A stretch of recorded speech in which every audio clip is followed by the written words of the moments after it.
Bonjour à tous, je m'appelle Sébastien Guéraud, donc je suis romancier, essayiste et écrivain, donc du coup je suis... comment je peux commencer?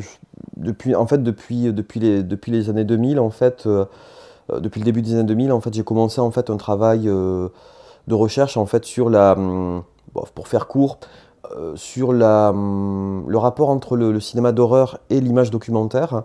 Euh, c'est quelque chose qui m'a toujours intéressé puisque je fais partie d'une génération qui a beaucoup grandi dans les années 80-90 avec justement les vidéoclubs, les films qu'on louait en cassette. Donc je pense que je fais vraiment partie de cette génération effectivement qui a grandi avec la cassette vidéo, qui a découvert le cinéma de manière je dirais, comme on n'avait pas beaucoup accès aux salles de cinéma, donc on louait beaucoup de films en cassette vidéo. Et ça a conditionné quelque part tout un rapport au film et un rapport en particulier au cinéma de genre. Et à un moment donné, effectivement, il y a eu une sorte j'ai eu envie effectivement d'interroger ce lien particulier qui réunissait l'horreur, le fantastique et quelque chose qui peut sembler totalement opposé à l'idée de fantastique, qui est l'image documentaire, l'enregistrement de la réalité. Et en fait, en 2010, avec mon collègue et ami Maxime Lachaud, on a écrit notre premier ouvrage commun qui s'appelle Reflet dans un œil mort, qui est un livre, bon, aujourd'hui malheureusement épuisé, en fait, qui était le premier livre, enfin la première tentative en tout cas de livre français sur les Mondo Movies. Pour ceux qui connaissent pas trop un petit peu le concept de Mondo Movie, en fait, le Mondo Movie commence en 1962. C'est un genre qui naît en 62 avec la sortie d'un film qui va faire un gros scandale, qui s'appelle Mondo Cane, de Gualtiero Jacopetti, Franco Prosperi et Paolo Cavara, qui est en fait, les trois réalisateurs en fait, créent une nouvelle forme de documentaire choc, puisqu'ils vont faire un carnet de voyage tout autour du monde, de tout ce que l'humanité peut produire de pire, de plus excentrique ou de plus atroce. Donc on a les flagellations en Sicile, non, en Sardaigne, la chasse aux requins en Thaïlande, le cannibalisme en Nouvelle-Guinée, les accidents de voiture aux États-Unis. Et donc, le film va projeté au Festival de Cannes, va déclencher une énorme polémique. Et on va, du coup, en fait, le public va être extrêmement séduit par cette nouvelle forme de documentaire choc. Et le Mondo Movie va devenir un genre à part entière, repris par des cinéastes aussi bien en Italie qu'aux États-Unis, en France, au Japon. C'est un genre qui va être extrêmement décrié, même encore aujourd'hui, qui reste un genre extrêmement mal aimé, qui est un petit peu le vilain petit canard du cinéma bis, on peut dire. Et, euh, et le genre, en fait, va perdurer jusque dans les années 80, voire 90, puisque en fait, il va y avoir la concurrence de la vidéo, de la télévision, et d'une manière générale, le genre va aussi un petit peu mourir en raison de ses excès, puisqu'en fait, le mondo, à partir de films comme Face à la mort, va engendrer ce qu'on appelle les death films, c'est-à-dire les films où il n'y a plus de prétexte au voyage ou à l'exotisme, on n'a plus que des accumulations de visions d'horreur, d'images de cadavres, d'autopsies, donc ça devient tellement insoutenable qu'une partie du public se désolidarise de ce genre, qui devient vraiment, là pour le coup, vraiment extrême. Et donc le mondo s'éteint dans les années 80, et en fait, avec Maxime, on avait passé plusieurs années, 3 ans en fait, de recherche autour de ce cinéma pour essayer d'en savoir plus, d'en connaître un petit peu les codes, puisqu'à l'époque, on avait très peu de documentation qui existait. Il y avait la première édition de Killing for Culture, le livre de David Kerekes et David Slater, mais qui était à l'époque dans une version, on était dans une époque pré-internet, et donc il y avait très très peu de choses qui existaient sur les mondos. Et donc c'était un livre qui était né d'une passion, hein, d'un désir simplement de connaître un cinéma dont on savait rien ou presque rien. Et donc il nous a donné envie voilà, d'écrire le premier livre français sur le sujet. Et après, donc j'ai continué avec un autre livre qui est sorti 5 ans plus tard, puisque en fait, le livre sur les mondos, en fait, en le terminant, j'ai eu, j'ai eu une réflexion, j'ai eu une espèce d'idée, c'est que j'en avais pas fini avec ce genre, que le genre continue à me poursuivre, il continue à me hanter, il continue à m'obséder. Et je voulais rester dans ce monde, je voulais persévérer à écrire là-dessus. Mais alors du coup, je me suis posé la question, qui est le réalisateur le plus mondo? Qui est le réalisateur qui est le plus héritier de ce genre? Alors, évidemment, le nom qui revenait de manière automatique, c'était Ruggero Deodato, le réalisateur de Cannibal Holocaust, du Dernier Monde Cannibal, qui était vraiment aussi, pareil, Deodato, on peut dire qu'il a, avec Cannibal Holocaust, a fermé le genre mondo, il a quasiment fermé une porte.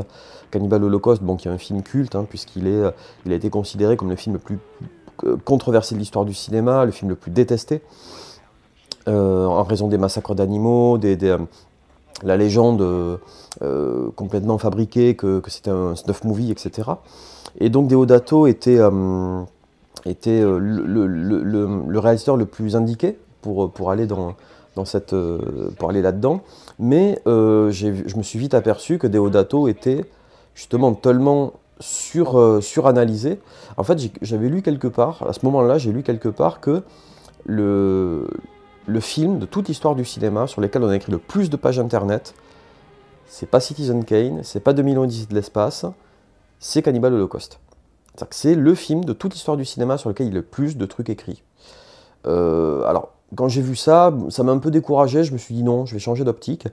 Et, euh, et, euh, et j'ai écrit donc du coup un livre sur Joe D'Amato, le réalisateur fantôme, qui était en fait qui n'était pas un second choix. J'aimais vraiment, enfin j'aime toujours le cinéma de Joe D'Amato, mais j'avais un petit peu d'appréhension en fait au départ en raison de la filmographie gigantesque. Et c'est finalement oui, j'avais pas tort d'avoir peur parce qu'en fait j'ai passé 5 ans, 5 ans en fait j'ai passé 5 ans de recherche autour de Joe D'Amato. C'était un projet vraiment de longue haleine. Et donc voilà, donc il a donné ce livre qui a été une espèce de, pour moi, de prolongation du précédent. Et à un autre moment, enfin, à cette période-là, j'avais une autre envie qui était plus, là encore une fois, quelque chose de pareil, d'assez personnel, qui remontait aussi à toute l'époque où on travaillait sur le Mondo avec Maxime, puisqu'on avait, euh, on avait fait des voyages en Italie, on avait rencontré des réalisateurs, on avait rencontré des tas de gens qui nous avaient raconté des tas d'histoires. Et qui nous avaient, notamment on avait rencontré des Castiglioni en Italie, qui nous avaient, enfin, qui nous avaient accueillis chez eux, qui nous avaient raconté des tas d'histoires, qui nous avaient montré leurs trésors, leurs souvenirs de voyage, etc. Et je me souviens que quand on les avait rencontrés, on avait vraiment eu le sentiment d'être immergé dans un monde parallèle, où on parlait de magie, de rituels, et en revenant d'Italie, j'avais conscience du fait que la banalité du quotidien, ça faisait revenir à la vie de tous les jours, au travail, à la vie normale. Enfin, on avait vraiment l'impression de sortir d'un univers parallèle, quoi. Et je me suis dit, tout ça, ça peut pas rentrer dans un essai. Il fallait que je continue à écrire là-dessus, mais d'une autre manière. Et en fait, du coup, ben, j'ai écrit mon premier roman, qui s'appelle Camera Obscura, qui est sorti en même temps que le D'Amato, d'ailleurs, ce qui est assez la coïncidence, c'est qu'il est sorti en 2015. Ah, oui. Donc voilà, mon premier roman, Camera Obscura, sorti en 2015, qui est sorti en même temps que le Joe D'Amato, avec une espèce de timing assez parfait, et qui en fait était qui est voilà, mon premier roman, qui est une sorte qui est à la fois un hommage au Mondo, qui est à la fois aussi un hommage à mon écrivain préféré, qui est Jim J. Ballard. Bon, ça, je vais en reparler tout à l'heure. Mais c'est vrai que du Mondo Movie à Jim J. Ballard, il y avait quelque chose qui pour moi était complètement personnel. J'avais envie d'écrire mon premier roman sous ce double patronage. Et donc j'ai commencé à ce moment-là à alterner essai et fiction. C'est-à-dire que j'ai toujours, aujourd'hui encore, j'alterne constamment les deux formats. Donc là j'écris pour des fanzines, j'écris des textes courts, j'écris des articles pour des magazines, etc. J'ai sorti mon deuxième roman il y a quelque temps. Où est-il? Qu'il est? Ah, voilà. Désolé. En fait, Galerie Noire, qui est donc mon deuxième roman, en fait, n'est pas une suite de Camera Obscura, mais une prolongation, puisqu'en fait, c'est une version, on peut dire, c'est une nouvelle prolongation, en fait, de ma passion pour Jim J. Ballard, et j'ai voulu vraiment rentrer dans dans ces concepts. Et du coup, je peux vous parler de mes prochains projets. Ouais. Alors du coup, en fait, voilà, je travaille sur, en fait, mes prochains projets. En fait, je travaille sur 3 livres. Hein. Alors, en fait, depuis 3 ans, en fait, je travaille en fait sur un projet qui est le fruit en fait de la réunion de plusieurs articles que j'avais écrits pour Ciné Bazar, euh, où on m'avait demandé d'écrire sur le sujet de mon choix. Et j'ai commencé en fait par collectionner des histoires de réalisateurs et de films reliées à des catastrophes, des histoires ésotériques ou des anecdotes macabres. Et donc j'avais commencé avec Donald Cammell, donc le réalisateur de Performance, de Génération Proteus, dont la vie a été un chaos permanent, une suite de tentatives de suicide, de drogue, de scandales sexuels, et qui est mort en laissant derrière lui 4 films, une filmographie très étrange, totalement obsessionnelle, et qui est mort en se suicidant, paraît-il, selon la légende, devant un miroir pour se regarder mourir. Et donc j'ai enchaîné avec le fameux film de Dick Powell, Le Conquérant, où ce fameux film tourné dans le désert de l'Utah, à l'endroit même où l'armée américaine faisait exploser des bombes atomiques, dont certaines avaient 3 fois la taille de Hiroshima. Donc toute l'équipe a été irradiée, il y a eu 96 cancers sur les 220 personnes de l'équipe de tournage. Le film a été un four phénoménal, c'est vraiment un film qui a été pourri de tous les côtés. Quand on le revoit aujourd'hui, on a du coup l'impression étrange de voir une sorte de débris flottant d'un désastre, ce qu'il est. Et de fil en aiguille, j'en suis venu finalement à collectionner je me suis aperçu en fait en collectionnant tous ces réalisateurs et tous ces films que j'en arrivais en fait à une sorte d'histoire parallèle, une histoire maudite en fait du cinématographe. Quelque chose qui remonte en fait. Le cinéma produit, c'est une idée que je poursuis depuis très longtemps, l'idée que le cinéma a produit dès sa naissance en fait une sorte de double histoire. C'est-à-dire, il y a d'un côté son histoire officielle, son histoire un peu respectable ou son histoire en tout cas reconnue. Et il a produit aussi dans son sillage toute une histoire sombre, une histoire apocalyptique. Et donc, c'est vrai que j'ai fait le lien aussi avec un autre livre qui s'appelle Apocalypse Culture de Adam Parfrey. En relisant ce bouquin, je me suis dit, mais oui, mais j'ai envie d'écrire mon Apocalypse Culture adapté au cinéma. Et donc ça donne ce prochain projet qui va sortir en 2021, qui s'appelle Apocalypse Film, qui est mon petit compendium en fait du cinéma de l'apocalypse en fait. Donc on trouve de tout, il y a du cinéma d'horreur, du cinéma d'auteur, du cinéma bis, des films connus, pas connus, il y a du porno, il y a des films parfois inattendus, l'idée c'est justement de faire une espèce d'histoire, c'est ça, d'écrire une histoire parallèle du cinéma. Donc c'est mon Apocalypse Film, ça sort en 2021. Il y a mon recueil de nouvelles, mais ça je peux pas trop en parler parce que c'est pas fini. Et il y a surtout aussi ça c'est pareil, c'est un projet aussi qui me tient à cœur depuis longtemps, puisque j'ai mon écriture en fait romanesque, et même on peut dire que même mes essais sont complètement sous influence de ce qui reste mon auteur phare, un peu mon guide depuis toujours, qui est Jim G. Ballard. Et Jim G. Ballard en fait notamment par rapport à un livre qui s'appelle La Foire aux atrocités, qui est mon livre de chevet, qui est le livre qui me suit depuis toujours. On peut dire que ce livre a changé ma vie, en tout cas il y est pour beaucoup en fait dans la démarche qui est la mienne depuis que j'ai commencé à écrire.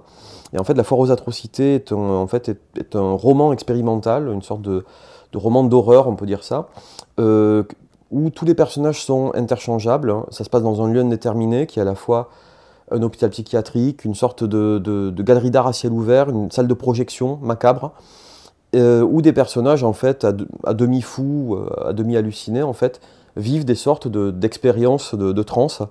Ils ont des visions, ils ont des expériences sexuelles très très étranges.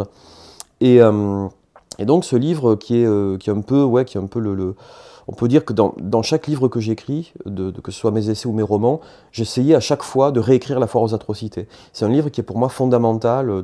Dès que je me mets devant un ordinateur pour écrire, ce livre-là me poursuit. Il me tient dans ses bras, presque, on peut dire.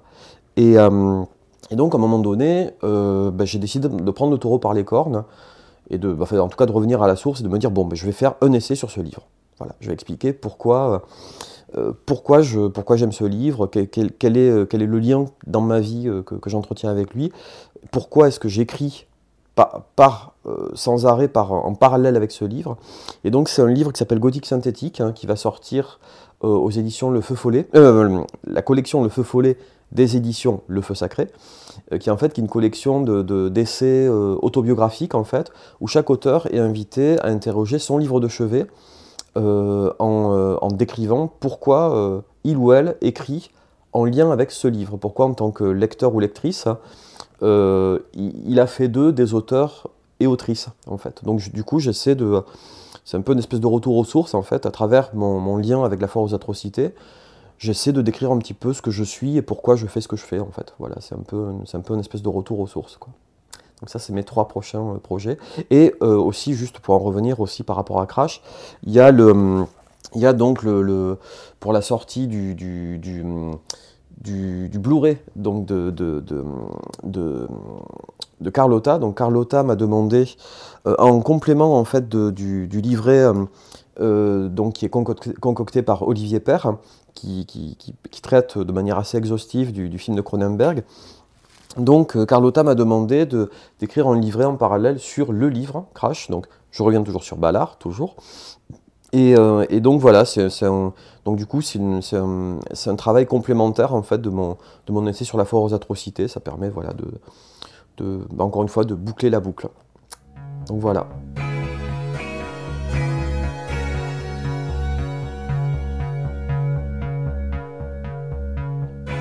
Alors oui, alors ça c'est vrai qu'il y a, en fait depuis quelque temps, je travaille assez régulièrement avec des éditeurs DVD. Et donc effectivement il y a Artus, il y a Le Chat qui fume, il y a Ecstasy of Film, qui sont spécialisés effectivement dans des éditions de cinéma bis. Donc j'avais fait quelques D'Amato, j'avais fait Caligula la véritable histoire, Porno Holocauste. Notamment Caligula la véritable histoire, donc, qui est un de mes D'Amato préférés, donc évidemment j'étais très content. Il y a le DVD des Bêtes féroces attaques, pour lequel j'avais écrit un livret aussi sur le Mondo et sur les films d'attaque animale, et où j'avais fait des bonus où je revenais sur ce film, donc qui est le dernier film de Franco Prosperi, qui est un film de fiction avec des animaux tueurs lâchés en pleine ville, film très violent, très controversé. Et j'avais travaillé aussi sur Porno Holocauste, Caligula la véritable histoire, Les Bêtes féroces attaques. Et là tout récemment donc pour Carlotta avec Crash. J'espère n'avoir rien oublié. Et oui, je pense que j'ai à peu près fait le tour. C'est un peu tous les éditeurs avec qui j'ai... Et Artus, donc avec donc là, Artus a sorti récemment le Emmanuel et les derniers cannibales, où David Didolo fait un petit bonus où il revient un petit peu sur le travail que j'avais fait avec le livre sur Joe D'Amato. Excellente édition, achetez-la. Et voilà, donc on revient un petit peu sur nos fondamentaux. Alors Le Chat qui fume m'avait demandé de travailler sur Emmanuel et Françoise, qui est en fait pareil, un des films vraiment un des plus forts films de D'Amato, qui est une co-réalisation avec Bruno Mattei, qui est le remake d'un film grec, si ma mémoire est bonne, mais qui est surtout marquant, puisqu'en fait il introduit dans le cinéma de D'Amato un dispositif qui va devenir récurrent, c'est le dispositif du voyeur caché derrière un miroir sans teint. Ça c'est quelque chose qu'on va retrouver dans des films comme La Retape, dans même des films érotiques assez tardifs comme House of Pleasure. On va retrouver toujours ce dispositif du personnage caché dans une chambre qui observe des personnages faisant l'amour à travers un miroir sans teint. Emmanuel et Françoise en fait racontent l'histoire c'est un rape and revenge où un violeur, quelqu'un qui a fait du mal à Françoise, donc l'héroïne du film, est séquestré par son ami Emmanuel. Il est prisonnier, drogué, soumis à des expériences sadiques et obligé de regarder derrière une vitre des bacchanales sexuels qui virent au cannibalisme. C'est un film qui est très malsain, très étrange, je dirais presque, je vais dire un gros mot, qui est presque un peu félinien dans son côté baroque, très, très, très jusqu'au boutiste.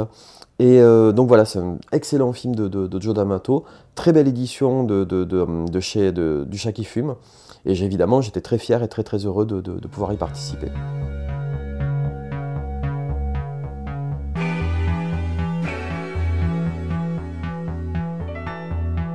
Ben, en fait, c'est vrai que, ben déjà, c'est vrai que déjà j'aime le cinéma italien au sens large du terme. C'est vrai que le cinéma italien, moi, déjà j'avais découvert ça petit à travers le péplum. Et j'ai toujours été un très très gros fan de péplum italien. C'est un des genres que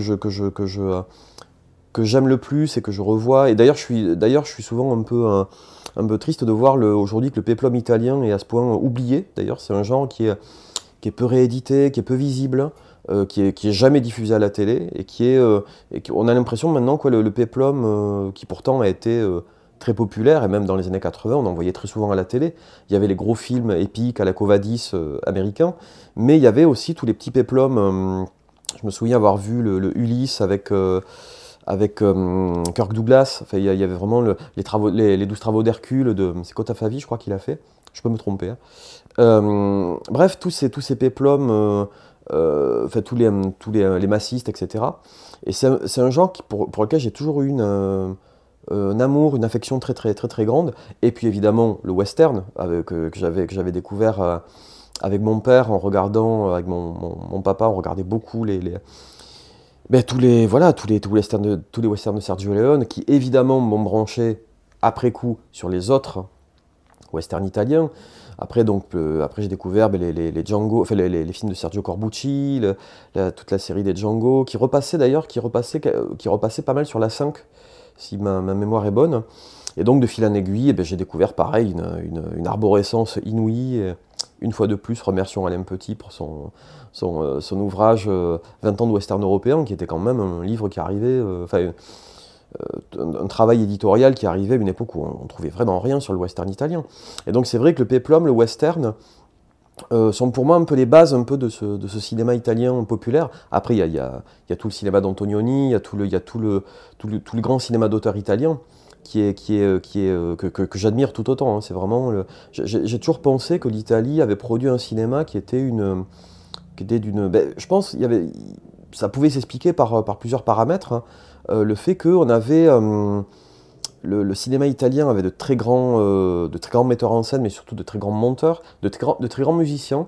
La musique de film italienne est devenue légendaire, hein, parce qu'on a quand même, outre Ennio Morricone, qui est un peu l'arbre qui cache la forêt, mais c'est quand même, c'est plus qu'un arbre, je veux dire, c'est un séquoia, quoi, le mec. Et c'est vrai que mais après on découvre, pareil aussi, je me suis pris de passion pour les musiques de films italiennes, les BO de Riz Ortolani, de Piero Umiliani, de Bruno Nicolai, enfin de toute cette ribambelle de compositeurs. Rien que l'exploration des BO de films italiennes, on y passe une vie entière, c'est juste gigantesque. Et c'est vrai que ce cinéma italien, du coup, ce qui me ravit à chaque fois, c'est que c'est un cinéma qui est inépuisable, que ce soit au niveau des films, des réalisateurs, des musiques. C'est un film qui est une source permanente, comme ça, je dirais, de découverte cinématographique. On n'en fera jamais le tour. Et donc c'est vrai que, partant de là, évidemment, péplum, western, évidemment, j'en suis arrivé au giallo, l'horreur italienne, évidemment, bon, les films de Fulci, etc. Et effectivement, après, le mondo, qui est devenu, qui a occupé une place très importante après dans ma vie, bon, comme on en parlait tout à l'heure, et c'est pareil, le mondo, on peut dire que à l'époque, je me souviens, on lisait des articles très sérieux qui disaient les Italiens sont des nuls. La preuve en est, c'est qu'ils sont incapables de faire du documentaire. Vraiment, on prenait les Italiens pour des, oui, c'est ça, des gens incapables, incompétents, incapables de faire du cinéma documentaire. Ben, peut-être, mais en attendant, ils ont créé un genre enfin, pour moi, qui est tout aussi, on peut pas dire noble, parce que c'est quand même un cinéma qui a énormément de violence et de polémique derrière lui, mais qui a en tout cas une puissance très très forte, ce qui prouve que malgré tout aussi, les Italiens ont quand même créé quelque chose de majeur dans le documentaire. Et qui ça se limite pas au néoréalisme, l'apport du... Parce qu'en général, on a tendance un peu à associer le cinéma italien au néoréalisme, comme quoi ça aurait introduit, comme quoi le néoréalisme aurait inventé toutes les formes de nouvelles vagues, ce qui est flatteur et vrai. Mais en même temps, le réalisme italien a aussi donné cette forme de documentaire choc. Hein. Il faut pas, Deodato d'ailleurs, revendiquer l'influence des deux. Il s'était formé chez Rossellini, quand même, il ne faut pas l'oublier. Et après, et Pasolini aussi, pareil, revendiquait l'influence du Mondo. Pasolini, c'est pareil, j'ai oublié de le citer, mais c'est pareil, c'est quelque chose d'immense. L'œuvre de Pasolini, c'est gigantesque. Donc c'est pour ça que j'ai jamais fait j'ai jamais dressé de barrière entre le cinéma bis, le cinéma pas bis, le cinéma d'auteur, le cinéma d'horreur. Je trouve qu'il y a c'est juste les mêmes, c'est les deux embranchements d'un même fleuve. Pour moi, c'est la même eau qui coule, quoi.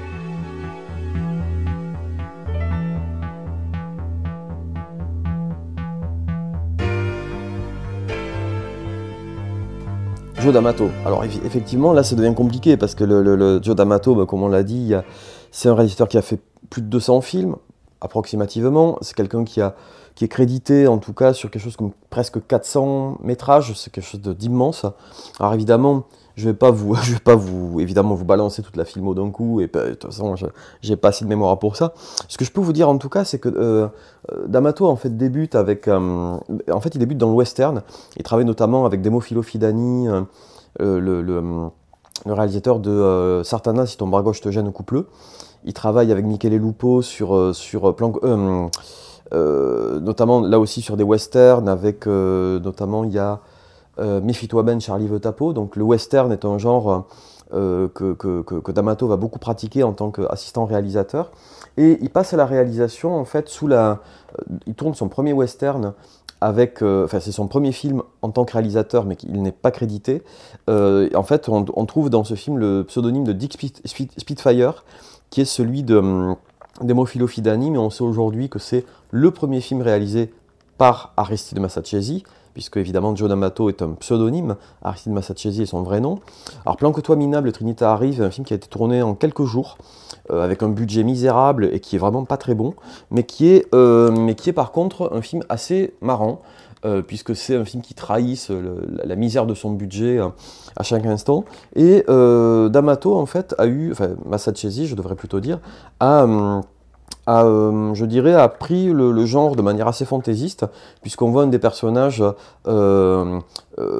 j'allais dire, chevaucher un cheval chevaucher. Voilà,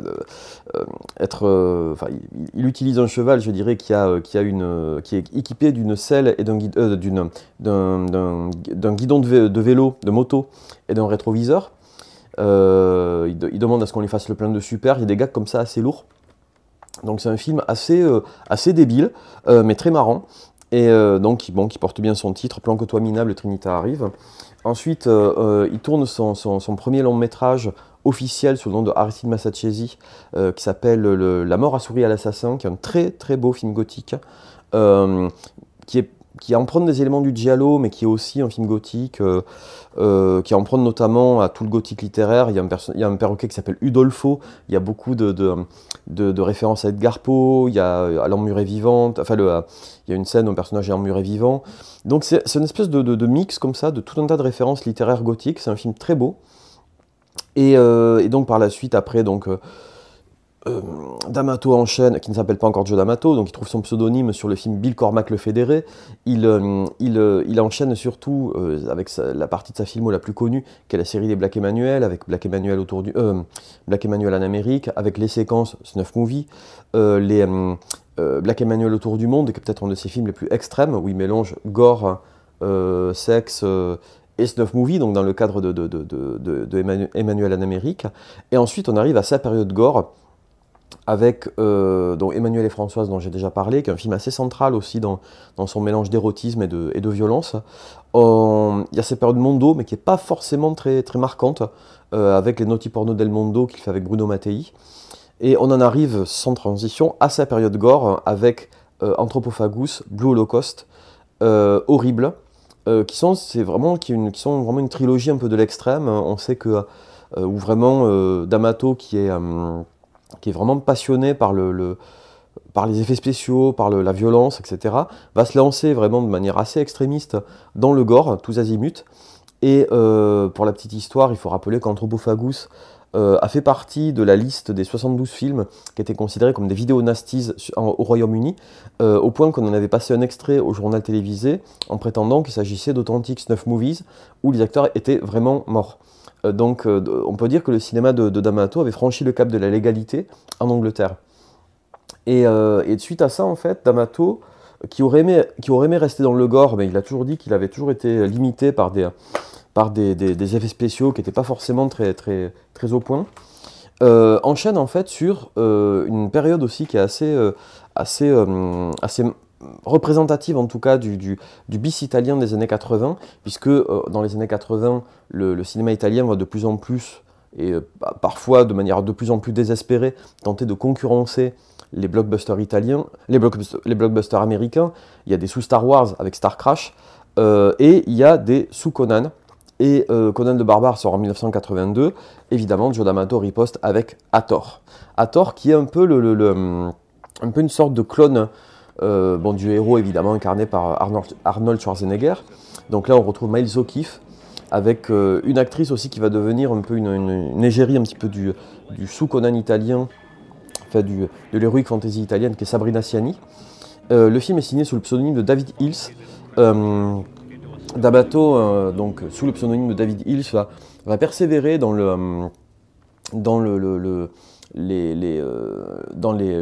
l'heroic fantasy, puisqu'il va signer Hathor 2, toujours avec Miles O'Keeffe. La franchise va être reprise par Alfonso Brescia, qui va sortir en Hathor 2 parallèle. Et dans les années 90, D'Amato refait un dernier Hathor, mais sous le titre, enfin, qui s'appelle en français L'épée du Saint Graal, qui est un film d'heroic fantasy où D'Amato récupère des effets spéciaux qui étaient sur le premier Troll de Charles Band. Donc c'est un petit peu compliqué, c'est un film où il y a beaucoup de récup, d'effets spéciaux, notamment les costumes de nains. Donc voilà, c'est un film assez pittoresque. Donc la période heroic fantasy de D'Amato vaut le détour. Il y a aussi, au même moment, il tourne des sous Caligula. Et ça, c'est un truc qui est très important aussi chez D'Amato, puisque c'est un cinéaste qui est beaucoup influencé par Tinto Brass. Et quand quand Tinto Brass tourne son Caligula, évidemment, D'Amato, qui a déjà tâté du péplum et de l'érotisme, avec notamment La Révolte des Gladiatrices, évidemment, trouve dans Caligula un sujet fait pour lui. Il va tourner Caligula, la véritable histoire, qui, à mon avis, alors je sais que bon, je me suis des fois un peu fait engueuler pour ça, on m'a dit oui, quand même, t'exagères un peu, mais je trouve que c'est pour moi son meilleur film.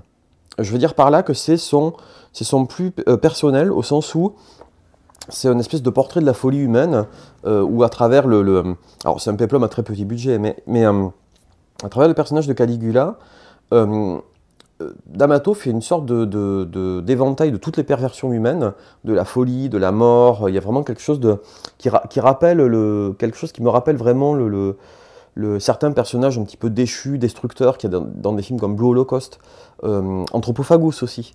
Il y a vraiment l'idée d'une déchéance masculine. C'est quelque chose qu'on retrouve dans beaucoup de films de D'Amato. Caligula, pour moi, est un film qui va quand même assez loin dans le sadisme, dans la perversion, dans l'horreur sous toutes ses formes. Et en même temps, il y a une forme de poésie qui se dégage de certaines séquences, qui moi, m'amène à penser que Caligula est sûrement de ses meilleurs films, en tout cas de ses plus personnels. Et dernier, je dirais, j'allais dire la dernière période vraiment marquante, à mon avis, de son cinéma, c'est le moment où il se lance dans une série de films érotiques, qui sont des copies de La Clé de Tinto Brass. Et notamment, il tourne La Femme Pervertie, que vous voyez peut-être derrière moi, qu'on mettra en insert au montage. Très très beau film que j'aime beaucoup, adapté de Rétif de la Bretonne, avec Isabelle Guzon, qu'on avait déjà vu chez Jess Franco, justement, dans Sadomania, et dans Linda. Et il tourne La Retape avec Lily Carati. C'est des films très, très classe, hein, où il y a la jeune fille au banilon, où on retrouve encore une fois le dispositif de Emmanuel et François, c'est-à-dire le miroir sans teint, le voyeur, il y a toute une ambiance comme ça trouble, avec une sorte d'érotisme dans un contexte années 30 qui donne un côté un peu décadent, un peu trouble, qui est très très intéressant. Alors, après, il fait des films érotiques, toute la série des 11 Days, 11 Nights, avec Jessica Moore, bon, qui est, malgré une actrice qui est extrêmement belle, sont des films assez plats. On peut dire que la filmo de D'Amato, à ce moment-là, traverse un peu une espèce de période un peu morne, qui retrouve un peu de sa superbe avec ses productions Film Mirage, où il produit les films de Umberto Lenzi, il produit Bloody Bird de Michele Soavi, il produit les derniers Fulci, tout dernier film de Lucio Fulci. Donc il y a vraiment de très très belles choses dans les productions Film Mirage, c'est assez inégal, mais il y a de très très belles choses. Et D'Amato, après, tombe dans sa période pornographique. Je dis tombe parce que lui-même, il dit que pour lui, c'était une sorte voilà, il était passé d'un cinéma bis qu'il aimait à un cinéma pornographique qui tourne au kilomètre, sans grande, je dirais, sans grande joie. C'est-à-dire en fait, il adore travailler avec Rocco Siffredi, mais il a quand même pas mal il l'a toujours dit que ce qu'il aimait faire dans le cinéma, c'était les effets spéciaux, c'était travailler sur des choses comme ça un peu fantastiques, entre parenthèses.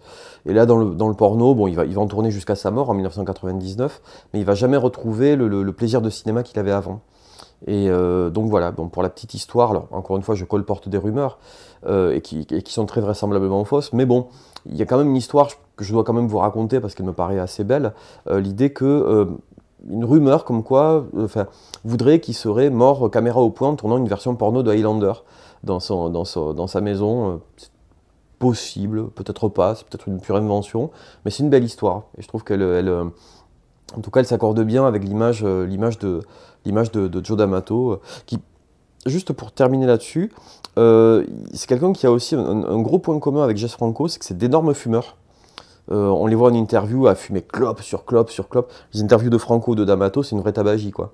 Le type, il allume une cigarette avec le mégot d'une autre, enfin, il clope sur clope sur clope. Ça correspond bien à leur image de suractif. Moi, j'imagine tout à fait ces types derrière la caméra à fumer des clopes, à filmer, à fumer des clopes. Je les vois très très bien faire ça. C'est quelque chose c'est une image enfin, en tout cas, c'est une image qui me plaît. Je sais pas s'il vous plaît à vous, mais j'aime bien voilà, les réalisateurs fumeurs. Donc voilà, donc c'est un peu tout ce que je peux dire un peu sur Joe D'Amato en résumé.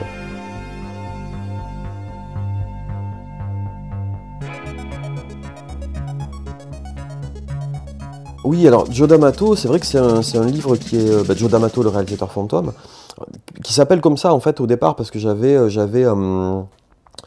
j'aimais beaucoup l'expression Ghost Director, qui est en fait qui est un peu l'équivalent de ce qu'on appelle un ghostwriter, en fait, ghostwriter, de ce qu'on appelle un nègre littéraire en français, c'est-à-dire quelqu'un qui écrit sous pseudonyme.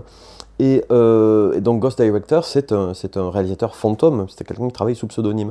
Mais comme évidemment ça m'embêtait d'appeler Ghost Director, enfin d'employer un anglicisme pour un livre, voilà.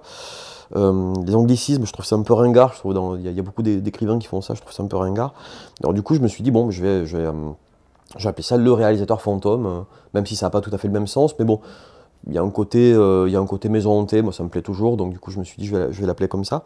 Et en fait c'est vrai que D'Amato, je pense que j'étais un peu inconscient, pour pas dire plus, quand j'ai commencé ça, parce que j'avais laissé tomber l'idée de travailler sur Deodato. Je me suis dit bon, je m'attaque à D'Amato. Je me dis ouais.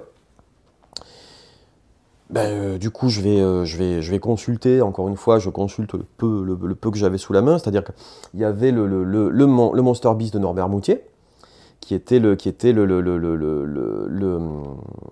il est là, mais je vais pas l'attraper parce que c'est pour le Monster Beast de Norbert Moutier, qui était finalement, à l'époque, dans le domaine du fanzine, c'était ce qu'il y avait de plus exhaustif en termes de filmographie commentée, qui était, bon, avec toute la part alors, sachant qu'il n'existe aucun document fiable à 100% sur D'Amato. Donc évidemment, je m'étais dit, bon, ça c'est une base de travail, je vais utiliser l'ouvrage de Moutier, restait pendant très longtemps ma Bible, puisque je l'avais toujours posé à côté de moi, je le consultais sans arrêt pour essayer de remettre un petit peu de l'ordre là-dedans. Je consultais, bon, bien sûr, évidemment, tous les documents, IMDB, etc. Je faisais des recoupements pour essayer d'établir une filmo. Rien qu'établir une filmo, ça a été déjà quand même un travail assez galérien quand même. Il faut quand même dire ce qui est. C'était quand même un travail un petit peu galère. Et après, donc j'ai commencé à rédiger. Alors c'est là où c'est devenu un peu plus chaotique, puisqu'évidemment j'ai pas pu tout voir dans l'ordre et pas du coup écrire dans l'ordre non plus. C'est-à-dire qu'il fallait que je me concentre un peu sur des thématiques. Bah, évidemment, les D'Amato, ce qui avait de plus accessible, c'était les films d'horreur, Anthropophagus, Blue Holocaust, Horrible, qui étaient disponibles en cassette, on pouvait les trouver à peu près partout, enfin je veux dire en occasion. Tout ça, on le trouvait. Il y avait les films de tous les Black Emmanuel, hein, qui avaient été diffusés sur M6 dans des versions cutées. Il y avait des gens, il y avait des gens qui avaient fait des enregistrements sur la 6, on pouvait les voir. Il y avait quelques cassettes qui traînaient. J'ai fait appel évidemment à un de mes amis collectionneurs, Christophe Catus, à Toulouse, qui a eu la très grande, je tiens quand même à lui faire un clin d'œil par rapport à toute l'aide qu'il nous a fournie, que ce soit dans le Mondo, le D'Amato, pour les documents très rares qu'il nous a prêtés avec beaucoup de confiance, les affiches, les cassettes vidéo, certaines très très rares et enfin, même introuvables, hein, affiches de toutes les tailles, de tous les formats. Enfin, l'apport de Christophe par rapport à nos travaux, à moi et Maxime, a toujours été fondamental. Et donc, voilà, donc, récupération de cassettes vidéo, d'affiches, tout ce qui était disponible en France.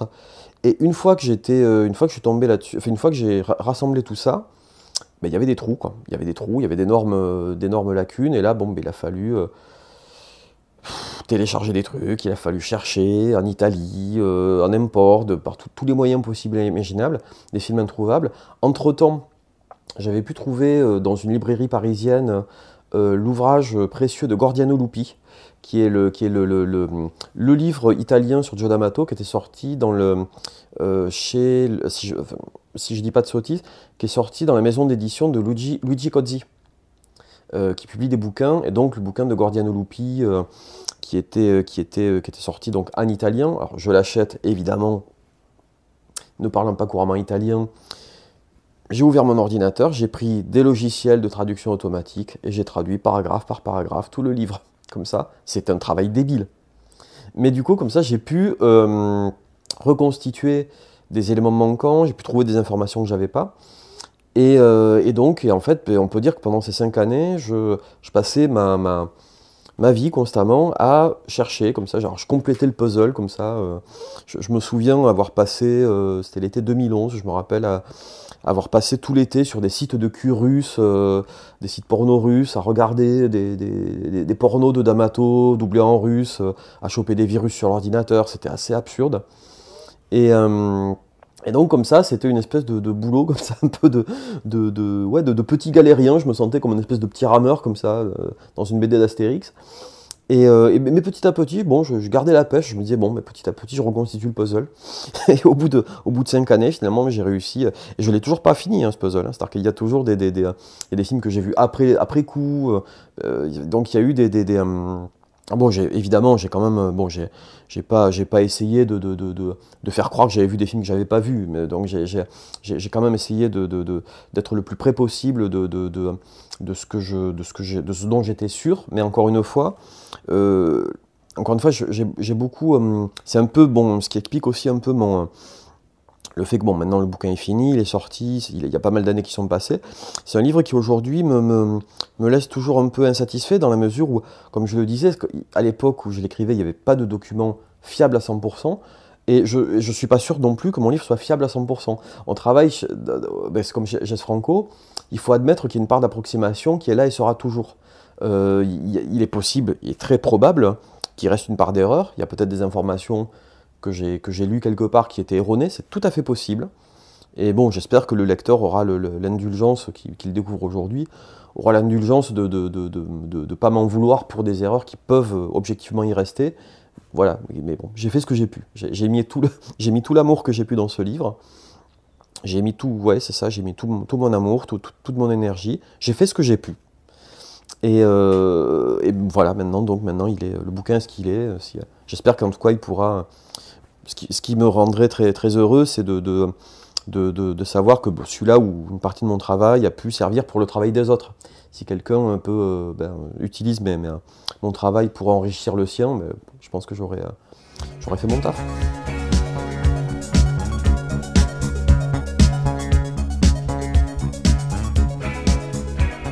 C'est vrai que, bon, je reviens un peu à la base, mais c'est vrai que le cinéma italien, pour moi, commence avec le péplum.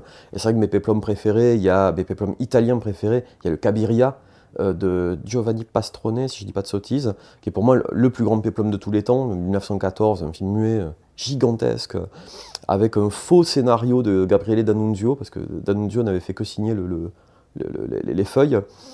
Il y a de très belles adaptations des Derniers jours de Pompéi en muet, enfin, il y a des trucs vraiment très très beaux. Il y a et après, effectivement, il y a le Hercule contre les vampires, qui est ressorti récemment chez Artus, qui est une merveille de péplum gothique à la Mario Bava. Il y a les classiques, effectivement, bon, les 12 travaux d'Hercule, etc., qui sont, j'allais dire, un péplum plus classique. Et après, il y a surtout, évidemment, on en parlait, c'est le Caligula de Tinto Brass, qui inaugure, je dirais, le péplum pornographique en fait, des années 70, qui n'est pas un film parfait, qui est un film qui est même raté sur tout un tas d'aspects. On sait que Tinto Brass voulait pas filmer des gros décors, donc il filme qu'en plan moyen, du coup on voit pas les décors. Enfin, il y a tout un tas de micmacs autour de ce film, qui a jamais été achevé par quiconque. C'est-à-dire qu'en fait, Guccione avait tout rafistolé. Il y a plein de versions longues, courtes, porno, pas porno, on comprend que dalle. Mais c'est un film que j'aime beaucoup par sa démesure, son côté fou, son côté psychédélique, étrange, même mauvais, même on peut dire, parce qu'il y a d'énormes ratages dans ce film, mais c'est des ratages intéressants, ça donne un grand film malade. Et j'aime beaucoup ce film, même si finalement je préfère le D'Amato, quelque part, dans le même genre, qui est plus resserré, mais qui est mieux fait finalement, enfin moi je trouve, quelque part. Après dans le western, il y a Tire encore si tu peux, de Giulio Questi, qui reste un de mes westerns cultes de tous les temps. Dans après, si on parle de fantastique, etc., il y a le Inferno de Dario Argento, qui reste pour moi quand même une pierre angulaire, un film gigantesque. Carpenter disait que c'était pour lui l'équivalent d'une prise de drogue sans drogue. Après, j'aime beaucoup le Opéra de Argento, qui est un film assez mal aimé, mais que j'aime beaucoup. Il y a voilà, après, bon, D'Amato, j'ai déjà dit, la période gore, etc. Et le Mondo, ben évidemment, il y a quand même quelques films qu'on peut citer. Il y a évidemment le Mondo Cane, qui est quand même le film, celui par lequel tout commence et tout finit, qui est quand même vraiment un film vraiment totalement fou, incroyable. Il y a surtout, là j'en arrive à des choses un peu moins connues. Il y a ben c'est un des films par lequel j'ai découvert le genre, et qui me l'a fait aimer, voire adorer. Alors là, c'est un DVD pirate qui s'appelle Savage Man, Savage Beast. Ça, c'est le film en version américaine. La version française s'appelle Les Derniers Cris de la Savane, avec un commentaire de Georges Decaune. Une musique de Carlos Savina de toute beauté, une musique western qui est magnifique, et qui est en fait un film sur la pratique de la chasse à travers le monde, qui est un film très violent, avec beaucoup de scènes de chasse assez barbares, et surtout qui contient en fait une scène qui est restée très célèbre, c'est une des scènes les plus célèbres de toute l'histoire du Mondo, et qui est toujours aussi troublante, c'est la fameuse affaire Pete Dernitz. Connaissez-vous Pete Dernitz? Alors Pete Dernitz est, selon ce qui est montré dans le film, un cinéaste amateur qui, avec une caméra Super 8, est sorti de sa Jeep pour aller filmer des lions dans une réserve africaine. Les lions lui ont sauté dessus, ils l'ont dévoré sous les yeux de sa famille, avec la caméra tombée sur le sol qui a filmé toute la scène. Alors évidemment, séquence saisissante. Sauf que, évidemment, depuis... bon, le film est sorti en 75, si je ne dis pas de sottises. Depuis 40 ans, les gens se disent... Est-ce que c'est vrai? Est-ce que c'est du fake? Qui est Pete Dernitz? Il se trouve que sur IMDb, Pete Dernitz a une fiche IMDb, mais on ne précise pas qui il est, ni quoi ni qu'est-ce, il n'y a rien. Alors il y a des théories qui circulent, comme quoi la séquence est un fake, c'est possible, c'est très possible même, mais bon, comme on dit, c'est à vous de voir, donc maintenant on saura peut-être jamais si... ce Pete Dernitz a vraiment existé ou pas, et cette séquence est un fake ou pas, donc c'est à vous de voir. Donc c'est une des raisons qui ont fait que ce film est devenu un petit film culte, en tout cas un très bon Mondo, en tout cas de ceux qui, pour moi, sont vraiment les films à voir. Dans un registre un peu plus, je veux dire un peu plus franchouillard, dirons-nous, je ne pouvais pas faire l'impasse sur un de mes Mondos préférés. Mesdames et messieurs, voici La France interdite, de Jean-Pierre Imbrohoris, Jean-Pierre Garnier et Gilles Delannoy, qui est un film, on a eu la chance de le passer au Festival du Fifi Gros l'an dernier en 35 mm, Et on s'est beaucoup amusé. La France interdite, en fait, est un film qui est tourné, en fait, qui est un documentaire sur les pratiques sexuelles étranges et magiques, en fait, en France. Donc on a les boîtes à fistes à Paris, le sadomasochisme à Foix, dans le château de Foix. Enfin, je suis pas sûr que ce soit tourné au château de Foix, mais bon, on essaie de nous le faire croire. Il y a la magie noire à Carcassonne, il y a les sorciers dans les Pyrénées. C'est une espèce de tour de France du bizarre qui est très très très très plaisante, avec des séquences bien pornographiques dedans. Et surtout, la cerise sur le gâteau, c'est qu'il y a une musique de André Georget. J'ai pas dit que le Mondo est un genre très musical, c'est-à-dire qu'on a des collaborations musicales de très très haut niveau avec Ennio Morricone, Riz Ortolani, Carlo Savina, Piero Umiliani. Enfin, il y a vraiment des BO incroyables dans le cinéma Mondo. Alors celle de La France interdite est très particulière puisqu'il s'agit d'une BO de André Georget. André Georget, c'est un type dont vous connaissez peut-être pas forcément le nom. Vous l'avez peut-être lu sur les crédits de certains albums d'Alain Bachung, puisqu'il est crédité comme percussionniste, je crois, batteur et percussionniste.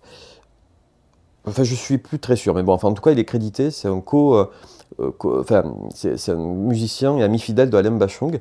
Et Georget, surtout, commence à faire fortune, commence à gagner sa vie plutôt dans la pub, dans les années 80. Et si je vous dis, le soleil vient de se lever, encore une belle journée, il va bientôt arriver l'ami, Ricoré. Donc voilà, c'est lui aussi qui avait fait je crois que c'était, il avait composé aussi du Nesquik pour Gros Quick, je crois qu'il y avait un truc comme ça. Enfin, il avait fait pas mal de pubs très connus. Et donc il compose la BO du film sans voir le film. Le réalisateur, je crois que c'est Jean-Pierre Imbroris qui vient de le voir, qui lui dit bon, on va faire un film, il y aura des homosexuels, il y aura des trans, il y aura une boîte à fistes, il y aura... Donc il lui décrit comme ça, scène par scène, ce qu'il va y avoir dans le film. Et il va du coup faire des morceaux, comme une sorte de musicomètre, avec des musiciens de studio. Il y a quand même Joël Fagerman et il y a quand même Gilbert Montagny au synthétiseur. Et donc il va faire une musique sans voir le film, ce qui est amusant, parce que j'ai pu voir une vidéo assez récemment où ils ont projeté le film en salle avec André Georget et sa famille qui découvraient le film pour la première fois, 20 ans après, ou un peu plus de 20 ans après le tournage du film. Donc une ambiance assez marrante. Donc pour toutes ces raisons, La France interdite est un film très très bien. Et il faut surtout aussi le voir pour une séquence très amusante, puisque c'est un film où on voit Brigitte Lahaie nue en train de faire du cheval devant le Mont Saint-Michel. Rien que pour ça, je pense qu'il faut voir ce film, quoi. Voilà, c'était un peu mon best-of.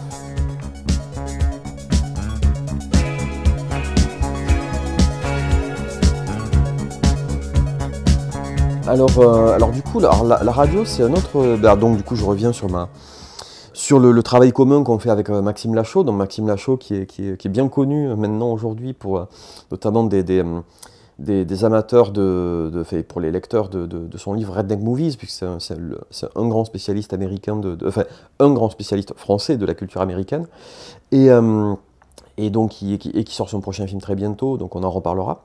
Mais donc avec Max, donc du coup on collabore depuis pas mal d'années dans une association qui s'appelle Douche Froide.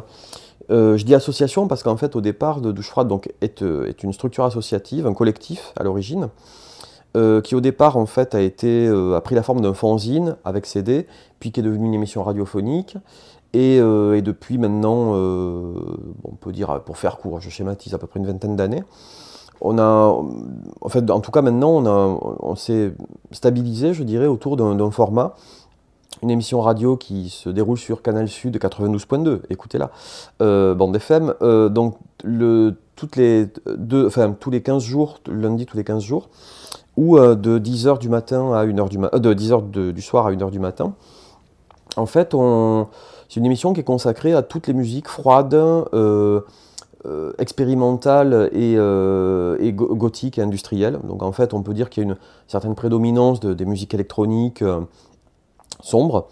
Et donc ça peut aller effectivement Après, c'est assez diversifié dans les divers styles ou sous-genres, mais on reste quand même fidèle aux fondamentaux d'une musique industrielle, sombre, expérimentale. On peut dire que, je parlais de Ballard, qui est un peu mon guide un peu littéraire. On peut dire que la figure tutélaire un petit peu, qui est derrière un peu la plupart des artistes qu'on passe à la radio, c'est évidemment le groupe Throbbing Gristle, qui est qui est un peu le groupe un peu par lequel un peu tout a commencé, puisque Throbbing Gristle en 77, qui est le groupe fondateur de la musique industrielle, et qui avait employé le multimédia, les stratégies de choc, etc., une musique synthétique hypnotique, qui dénonçait justement toute l'apocalypse un peu de la société.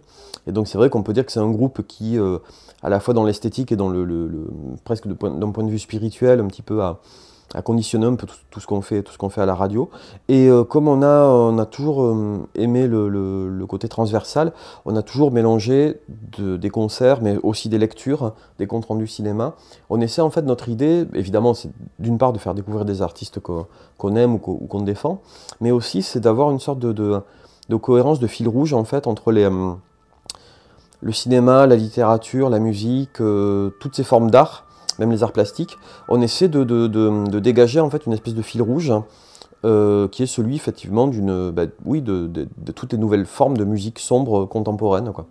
Donc voilà, on peut dire que je peux pas trop en dire plus parce que c'est bon, comme j'allais dire comme c'est un format radiophonique et que c'est quelque chose qui est on ne peut pas non plus théoriser dessus comme on peut le faire sur un livre, c'est plus quelque chose à découvrir, je dirais, cette découverte musicale.